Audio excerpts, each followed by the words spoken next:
प्रशासन भी इस चीज को रिकॉर्ड करे। 10 साल पहले आदिवासी इलाके में कोई दशा माता फसा माता नहीं थी। एक दशा माता थी। होली के 10 दिन बाद हम लोग नए धन धान की पूजा करते थे और उसके लड्डू बनाते थे और पीपल की पूजा करके उसके जो सोल खाल थी उसको लाके हमारे कवले कोटियों में डालते थे। वो दशा माता हमारे अंदर थी। लेकिन 10 साल के अंदर अंदर गुजरात से एक प्रकार का प्रकोप आया और आदिवासी इलाके में आने के बाद में घर के अंदर तेल नहीं है खाने का और वो ऊंट वाली माता को बिठाकर 10 दिन तक दीपक जलाते हैं और 10 दिन तक छोटी छोटी बच्चियां ये करती है। स्कूल नहीं जाती है, रात भर जागती है और कुछ लड़के भी जागते हैं। फिर माता चढ़ती है, तलवार से गर्दन काट देती है छोटी छोटी बच्चों की। डूंगरपुर की घटना है। इतना अंधविश्वास फैल चुका है आदिवासी इलाके में, जिसको रोकने का काम प्रशासन का होना चाहिए था। वो बीड़ा आदिवासी परिवार ने उठाया, हमने उठाया और राजसमंद के जयसमंद झील के नीचे भंवर जी ने एक भाषण दिया था।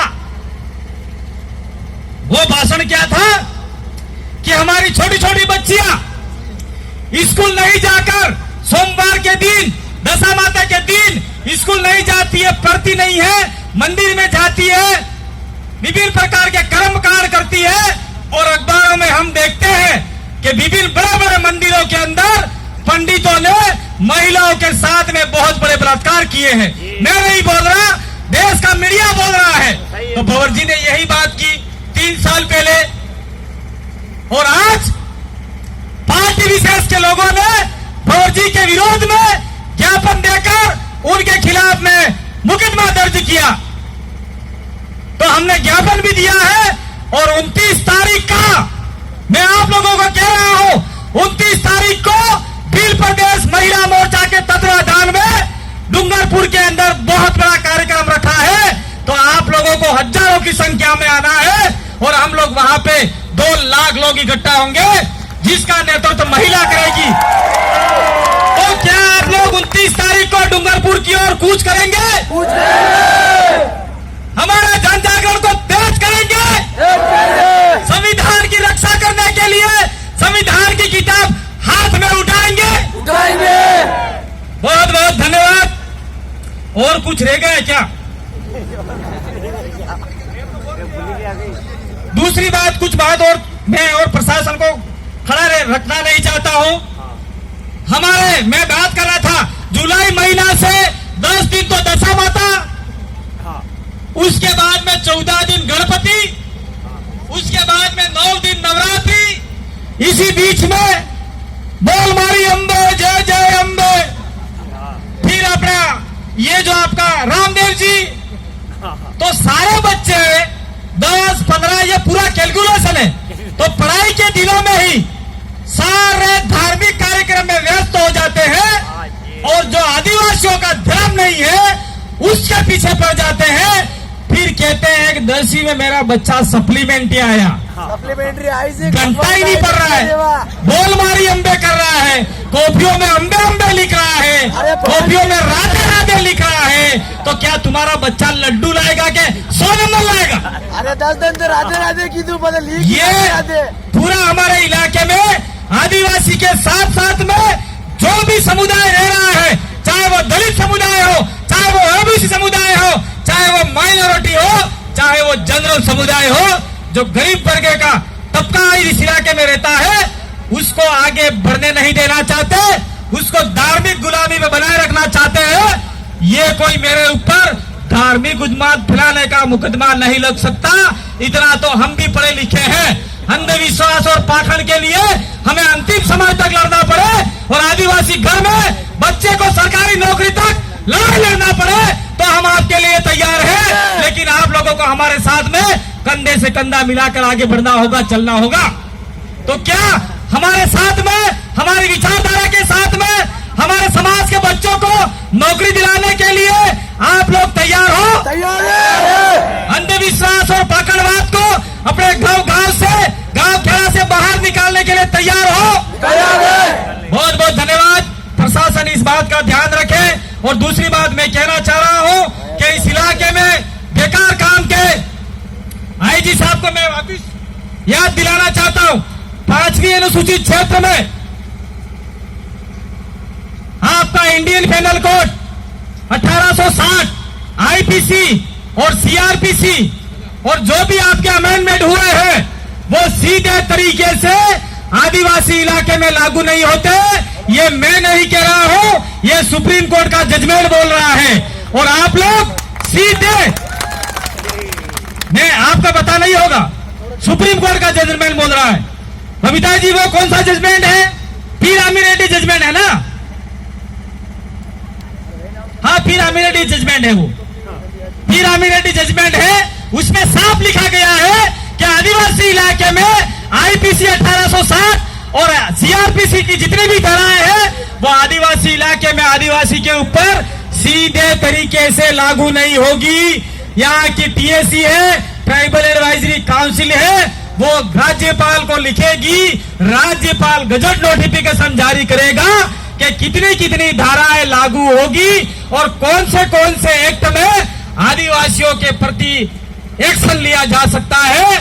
तो हमने पहले कहा था, आज से 5 साल पहले डूंगरपुर के एक एसपी साहब आए थे, जैन साहब, उन्होंने एक अभियान चलाया था और हर थाने के बाहर एक बोर्ड लगाया था कि ये धारा के तहत कोई मुकदमा दर्ज नहीं किया जाएगा और उसी के ये मुकदमा आपकी गांव की ग्राम सभा ही तय करेगी।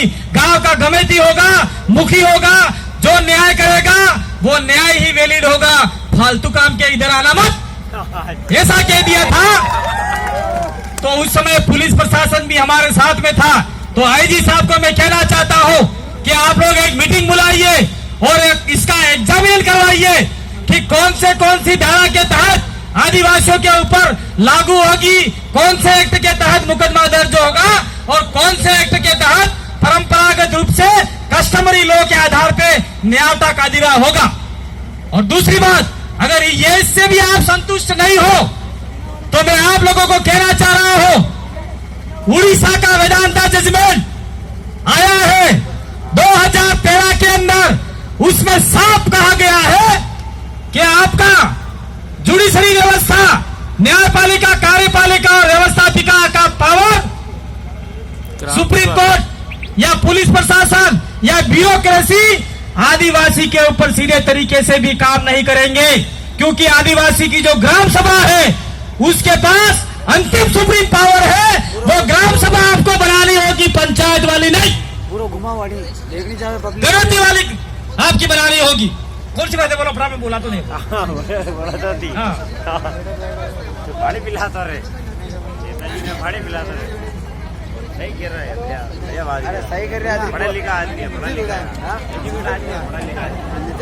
देखो भाई, मैं जरा नहीं बोल पाऊंगा क्योंकि मैं भी भूखा हूँ और मैं दिल्ली से लेके जयपुर और यहाँ तक आया हूँ रात में। ओ भाई साहब, तो मैं एक बात और ये भाई ने बताया कि आसपास के इलाके के जैसे वो बुजुर्ग बैठे हैं, कोई गोगुंदा से आ रहा है, कोई जावल से आ रहा है, कोई फलासिया से आ रहा है, कोई मावली से आ रहा है, कोई कपासन से आ रहा है, कोई वल्लभ नगर से आ रहा है, तो कोई टीडी से आ रहा है, कोई प्रसाद से आ रहा है, कोई सलम्बर से आ रहा है।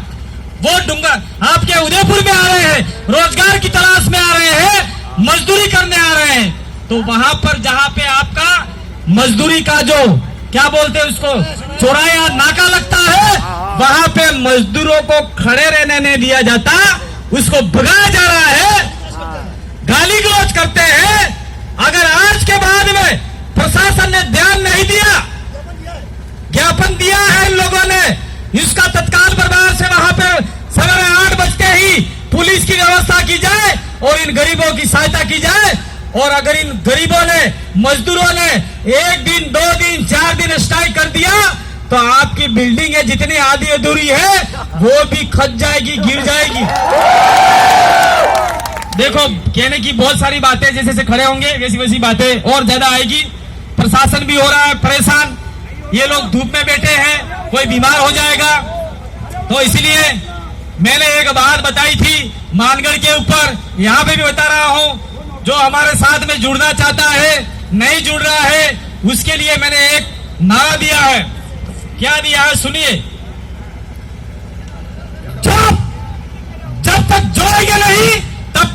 छोड़ेंगे नहीं।